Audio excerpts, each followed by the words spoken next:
Dan ketika disebutkan bahwasanya orang-orang yang soleh itu merasakan sakit, maka hal ini menunjukkan bahwasanya mereka juga tetap manusia. Para sahabat radhiyallahu ta'ala anhum adalah generasi terbaik dari umat Rasulullah Shallallahu Alaihi Wasallam. Namun ketika berperang, mereka juga merasakan luka dan mereka merasakan sakit. Dan yang sedemikian ini menunjukkan adanya perjuangan. Karena membela agama adalah perjuangan. Meskipun mendapatkan luka, meskipun merasakan sakit, mereka tetap berjuang di jalan Allah Subhanahu wa taala. Dan Allah Subhanahu wa taala berfirman dalam surat Ali Imran, surat yang ketiga ayat yang ke-140. Iyamsaskum qarhun faqad massal qauma qarhum misluh. Wa tilkal ayyamu nudawiluha bainan nas waliya'lamallahu allazina amanu wa yattakhidha minkum syuhada wallahu la yuhibbudz zalimin. Jika kalian pada perang Uhud mendapatkan luka, maka sesungguhnya kaum kafir itu pun pada perang Badar mendapatkan luka yang serupa. Dan masa kejayaan, masa kemenangan, dan masa kehancuran kekalahan itu kami pergilirkan di antara manusia. Kami jadikan silih berganti di antara manusia agar mereka mendapat pelajaran. Dan supaya Allah membedakan antara orang-orang yang beriman dengan orang-orang kafir. Supaya sebagian kamu dijadikannya gugur sebagai syuhada. Dan Allah Subhanahu wa taala tidak menyukai orang-orang yang zalim. Maka pihak yang benar itu tidak selalu menang. Orang-orang muslim, orang-orang yang beriman ketika berjihad tidak selalu menang.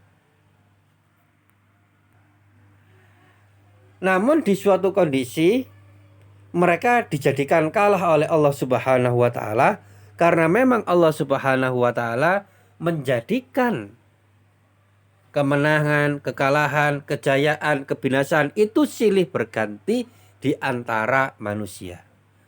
Ketika orang-orang yang beriman berperang di jalan Allah memerangi orang-orang kafir, maka sudah jelas kaum muslimin yang membela agama Allah, mereka lah yang benar. Namun terkadang mereka juga merasakan kekalahan. Maka yang sedemikian ini menunjukkan bahwasanya mereka berjuang. Menunjukkan bahwasanya mereka tidak menyerah, mereka sangat semangat membela agama Allah Subhanahu wa taala meskipun resikonya sangat besar. Karena yang namanya membela agama itu adalah perjuangan. Dan yang namanya perjuangan pasti banyak halangan.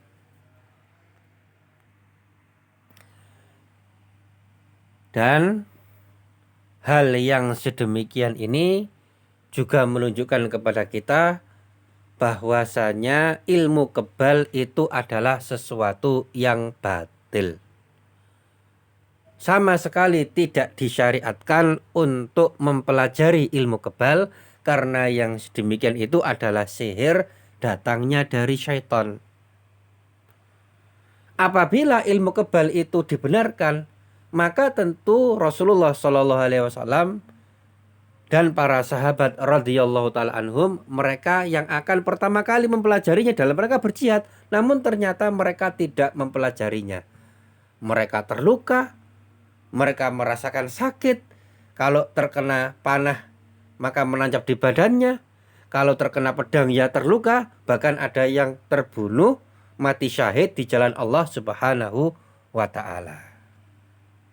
Bahkan manusia paling mulia Rasulullah Shallallahu Alaihi Wasallam ketika perang sekalipun beliau itu juga terluka. sebagaimana disebutkan dalam hadis riwayat Muslim nomor 1791 dari sahabat Anas radhiyallahu ta'ala anhu. Beliau mengatakan, anna Rasulullah sallallahu alaihi wasallam kusirat rubaiyatuhu yauma Uhudin. Sesungguhnya Rasulullah sallallahu alaihi wasallam gigi beliau itu remuk, hancur. Gigi taring beliau itu hancur ketika perang Uhud. Wa syujja fi ra'sihi, dan beliau mendapatkan luka di kepalanya.